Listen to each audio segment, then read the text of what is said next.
అదరగొట్టే కారం రంగు రుచి ఆచి కారం పొడి. ఆపరేషన్ సింధూర్లో భాగంగా పాకిస్తాన్లోని ఉగ్ర స్థావరాలపై భారత యుద్ధ విమానాలు విరుచుకుపడ్డాయి. కేవలం ఉగ్ర స్థావరాలని ధ్వంసం చేయడమే కాదు, పాకిస్తాన్కు ఆయువు పట్టుగా ఉన్న కొన్ని ఎయిర్ బేసుల్ని కూడా మన యుద్ధ విమానాలు నాశనం చేశాయి. ఇలా తిరుగులేని సత్తా చాటిన యుద్ధ విమానాల వెనుక వెన్నుదన్నుగా నిలిచింది భారత నావికాదళం. ప్రతి యుద్ధ విమానానికి ఇండియన్ నేవీ బేస్గా నిలిచింది.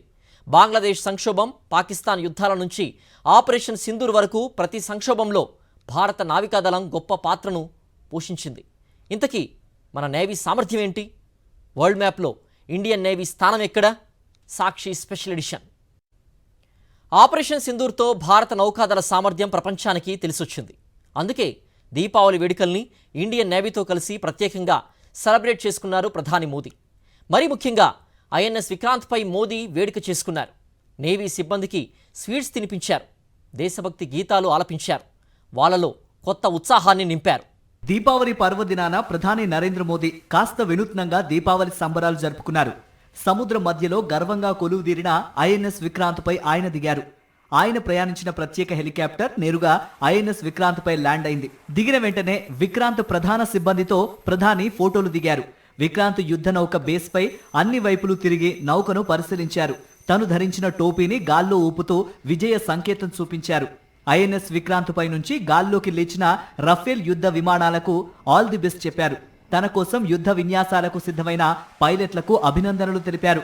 నిరంతరం సరిహద్దును గస్తీ కాస్తూ దేశ భద్రతలో అహర్నిశలు శ్రమిస్తున్న ఐఎన్ఎస్ విక్రాంత్ దీపావళి సంబరాల కోసం గోవా తీరానికి వచ్చింది.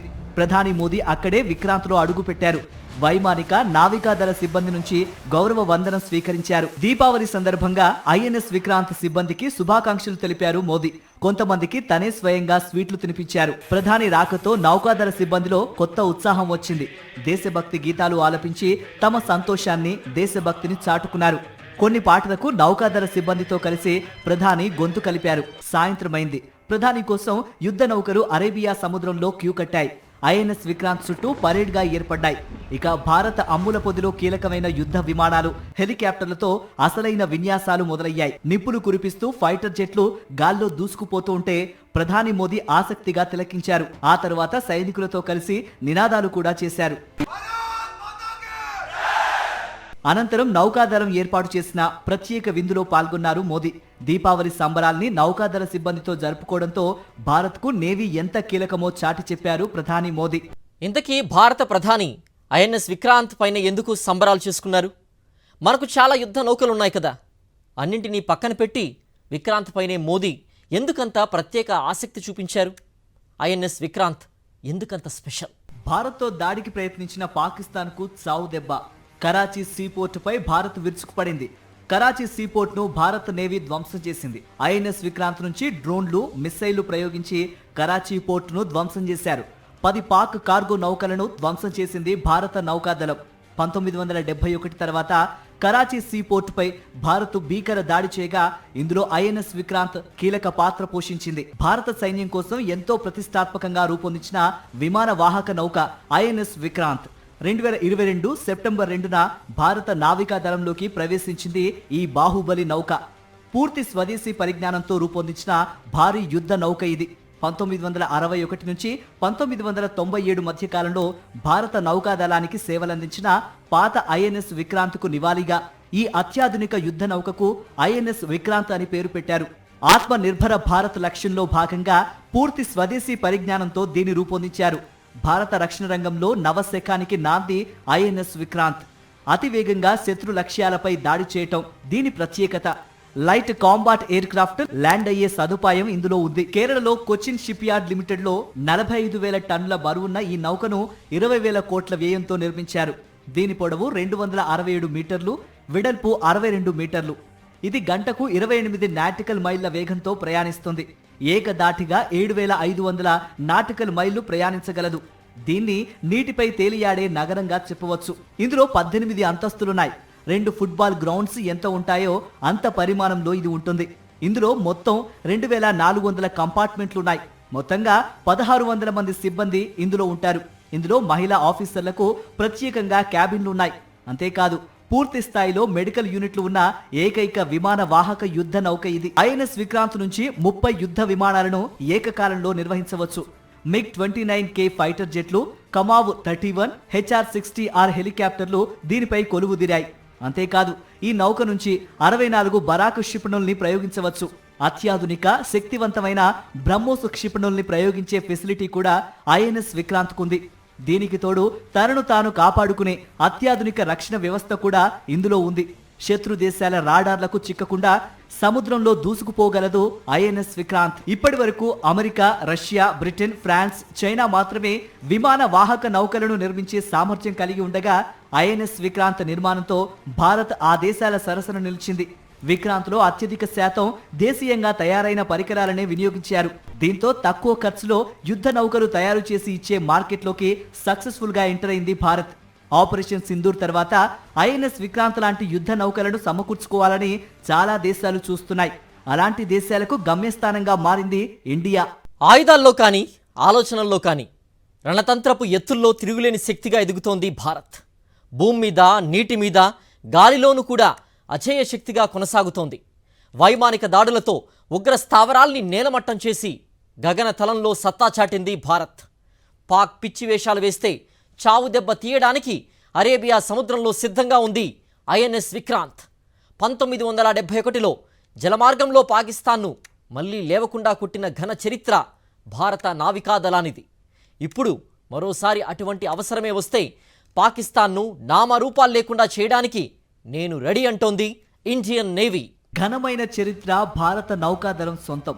ప్రస్తుతం భారత రక్షణ వ్యవస్థలో అత్యంత కీలకంగా పనిచేస్తున్న నౌకాదళం సిబ్బంది పరంగా ప్రపంచంలోనే 4వ అతిపెద్ద నావికాదళంగా కొనసాగుతోంది. ప్రస్తుతం ఇండియన్ నేవీలో 55,000 మంది సిబ్బంది ఉన్నారు. కేవలం రక్షణ రంగంలోనే కాకుండా ప్రకృతి వైపరీత్యాలు సంభవించినప్పుడు మానవతా సాయం అందించడంలో కూడా ఇండియన్ నేవీ ముందుంది. 5,000 సంవత్సరాల నుంచి భారతదేశంలో నౌకాదళం ఉంది. మౌర్య సామ్రాజ్యంలో తొలిసారిగా ఇండియాలో నౌకా స్థావరాన్ని ఏర్పాటు చేసినట్టు చరిత్రకారులు చెబుతారు. చాణక్యుడి రచనల్లో నౌకాదళం, నౌకా స్థావరం ప్రస్తావన ఉంది. మౌర్య సామ్రాజ్యంతో పాటు విజయనగర, చోళ, కళింగ, మరాఠా, మొఘల్ సామ్రాజ్యాల్లో కూడా నౌకాదళం కీలక పాత్ర పోషించింది. భారతదేశం బ్రిటిష్ చేతుల్లోకి వెళ్ళినప్పుడు ది బ్రిటిష్ ఇండియన్ నేవీని ఏర్పాటు చేశారు. 1946 నాటికి 76 ఓడలు, 2,000 మంది సిబ్బంది ఉండేవారు. భారతదేశానికి స్వాతంత్ర్యం వచ్చిన తర్వాత నేవీని ఇండియా స్వాధీనం చేసుకుంది. 1950 జనవరి 26న ఇండియన్ నేవీగా పేరు మార్చింది భారత ప్రభుత్వం. స్వతంత్రం వచ్చిన తర్వాత తొలిసారి 1961లో యుద్ధంలో పాల్గొంది ఇండియన్ నేవీ. గోవాను పాలిస్తున్న పోర్చుగీసు సైన్యం సముద్రంలోని ఒక ద్వీపం వద్ద భారత వ్యాపార నౌకలపై దాడి చేయడంతో ఇండియన్ నేవీ రంగంలోకి దిగింది. ఓ పోర్చుగీసు నౌకను సముద్రంలో ముంచేసింది. ఆ వెంటనే పోర్చుగీసు సైన్యం ఓటమిని అంగీకరించి గోవాను వదిలి వెళ్లిపోయింది. 1965లో జరిగిన ఇండో పాక్ యుద్ధంలో నేవీ కీలక పాత్ర పోషించింది. తొలిసారి అన్ని తీర ప్రాంతాల రక్షణ బాధ్యతల్ని తీసుకుంది. ఇక 1971లో ఇండియా పాకిస్తాన్కు మరోసారి యుద్ధం వచ్చింది. ఈసారి పాకిస్తాన్కు అమెరికా సహాయం చేసింది. అమెరికాకు చెందిన అణు యుద్ధ నౌకను సైతం ఇండియన్ ఆర్మీ ఎదుర్కొంది. సోవియట్ యూనియన్ సబ్మెరైన్లు నేవీకి మద్దతుగా నిలవడంతో అమెరికా యుద్ధ నౌక వెనక్కు వెళ్లిపోయింది. ఇదే యుద్ధంలో పాకిస్తాన్కు చెందిన ఘాజీ అనే జలాంతర్గామిని ఇండియన్ నేవీ ధ్వంసం చేసింది. ఇండియన్ నేవీలో నౌకల పేర్లన్నీ ఐఎన్ఎస్ తో మొదలవుతాయి. ఐఎన్ఎస్ అంటే ఇండియన్ నేవల్ షిప్ అని అర్థం. తన నౌకాదళాన్ని 4 విభాగాలుగా మార్చింది Indian navy. INS Delhi, INS Rajput, INS Godavari, INS Talwar విభాగాలు ఇందులో ముఖ్యమైనవి. ప్రస్తుతం ఐఎన్ఎస్ రాజ్పుత్లోనే అరివీర భయంకర బ్రహ్మోస్ సూపర్సోనిక్ క్షిపణుల్ని మోహరించింది భారత్. ఇక ఐఎన్ఎస్ తల్వార్లో సముద్రం అడుగున ఉన్న సబ్మెరైన్లను ధ్వంసం చేసే వ్యవస్థను ఏర్పాటు చేశారు. ప్రస్తుతం ఇండియన్ నేవీకి 16 సబ్మెరైన్లున్నాయి. ఇందులో ఎక్కువగా రష్యా, జర్మనీ నుంచి కొనుగోలు చేసిన జలాంతర్గాములే ఎక్కువ. ఇప్పుడిప్పుడే స్వదేశీ పరిజ్ఞానంతో సబ్మెరైన్లను తయారు చేస్తోంది ఇండియా. 2010 నుంచి మొదలైన ఈ కార్యక్రమంలో ఇప్పటికే కొన్ని స్వదేశీ జలాంతర్గాముల్ని సమకూర్చుకోగా త్వరలోనే మరో 4 జలాంతర్గాములు నేవీకి అందుబాటులోకి రానున్నాయి. ఈ విభాగంలో భారత్ బలమేంటంటే అన్ని సబ్మెరైన్లు మంచి పనితీరు కనబరుస్తున్నాయి. అణు వార్హెడ్లను మోసుకుపోయే సబ్మెరైన్లు కూడా అందుబాటులోకి వచ్చాయి. ఇక ఇండియన్ నేవీ ఆయుధ సంపత్తి విషయానికొస్తే సబ్మెరైన్ల నుంచి ప్రయోగించగల సాగరిక, అగ్ని క్షిపణులు అందుబాటులో ఉన్నాయి. సముద్ర ఉపరితలం నుంచి భూభాగంపైకి ప్రయోగించగల పృథ్వీ క్షిపణులు కూడా రెడీగా ఉన్నాయి. వీటితో పాటు యుద్ధ నౌకల్ని ధ్వంసం చేయగల అత్యాధునిక బ్రహ్మోస్ క్షిపణులు కూడా నేవీ వద్ద సిద్ధంగా ఉన్నాయి. వీటిని ప్రయోగించేందుకు 5 రకాల రాకెట్ లాంచర్లు ఉపయోగిస్తోంది నేవీ. నావికా దళంలో రష్యా సహకారం ఎనలేనిది. గడిచిన 5 దశాబ్దాలుగా ఇండియా రష్యా మధ్య బలమైన నౌకాదళ బంధం కొనసాగుతోంది. లక్షల కోట్ల రూపాయల వాణిజ్య ఒప్పందాలు జరిగాయి. ఇలా రష్యా అండతో ఓవైపు నౌకాదళాన్ని విస్తరిస్తూనే మరోవైపు మేక్ ఇన్ ఇండియాలో భాగంగా పూర్తి స్వదేశీ పరిజ్ఞానాన్ని సొంతం చేసుకుంటోంది ఇండియా. ప్రపంచం మెచ్చిన నావికా శక్తి మంది. పైగా ఇప్పుడు ఆత్మనిర్భర్ భారత్లో భాగంగా స్వయం ప్రతిపత్తి సాధించే దిశగా పరుగులు పెడుతున్నాం. అయితే నౌకాదళంలో అత్యంత శక్తివంతమైన దేశాలేంటి? ఆ దేశాల్లో ఇండియా ఎన్నో స్థానంలో ఉంది? నిజంగా మన నౌకాదళం ప్రపంచ దేశాలతో పోటీపడే స్థాయిలో ఉందా? దశాబ్దాలుగా భారత నౌకాదళం విస్తరిస్తూనే ఉంది. సరిహద్దుల్ని కాపాడమే కాకుండా పొరుగు దేశాలకు సాయం అందించేందుకు సైతం నౌకాదళం ఒక అడుగు ముందుంది. ప్రస్తుతం ప్రపంచ దేశాల్లో టాప్ 10 నౌకాదళాల్లో మనది కూడా ఒకటి. ఈ జాబితాలో తొలి స్థానంలో అమెరికా ఉంది. యుఎస్ నేవీ ప్రపంచవ్యాప్తంగా అత్యధిక శక్తి కలిగిన నావికాదళం. 8వ తరానికి చెందిన న్యూక్లియర్ క్యారియర్లు, అడ్వాన్స్డ్ న్యూక్లియర్ సబ్మెరైన్లు, హై కెపాసిటీ డెస్ట్రాయర్లు అమెరికా వద్ద ఉన్నాయి. ఇవి మాత్రమే కాకుండా లాజిస్టిక్స్ పరంగా కూడా అమెరికా నేవీ చాలా పెద్దది.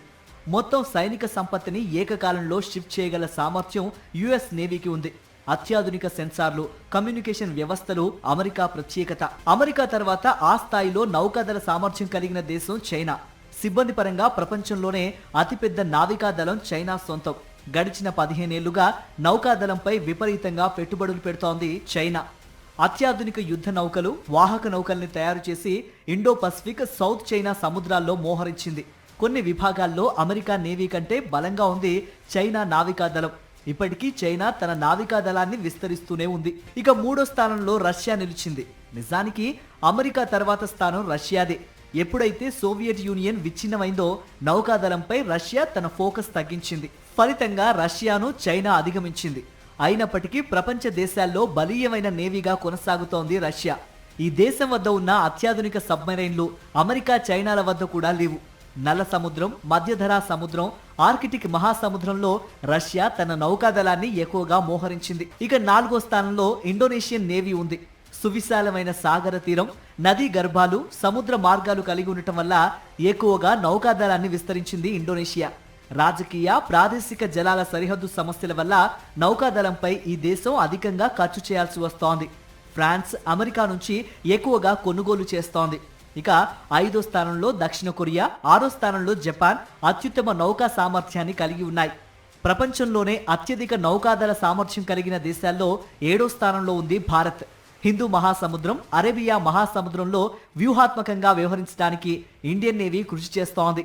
దశాబ్దాలుగా అభివృద్ధి చెందుతున్న ఇండియన్ నేవీ మరో దశాబ్దం తర్వాత జపాన్, దక్షిణ కొరియాను అధిగమిస్తుందని రక్షణ రంగ నిపుణులు అభిప్రాయపడుతున్నారు. న్యూక్లియర్ సబ్మెరైన్లు, వాహక నౌకల సంఖ్య పెరిగే కొద్దీ ప్రపంచ దేశాల్లో భారత్ ర్యాంక్ మరింత మెరుగుపడుతుంది. టాప్ 10 జాబితాలో 8వ స్థానంలో ఫ్రెంచ్ నేవీ, 9వ స్థానంలో బ్రిటిష్ రాయల్ నేవీ, 10వ స్థానంలో టర్కిష్ నేవీ ఉన్నాయి. ఈ 3 దేశాల్ని గడిచిన 6 ఏళ్లలో అధిగమించింది ఇండియా.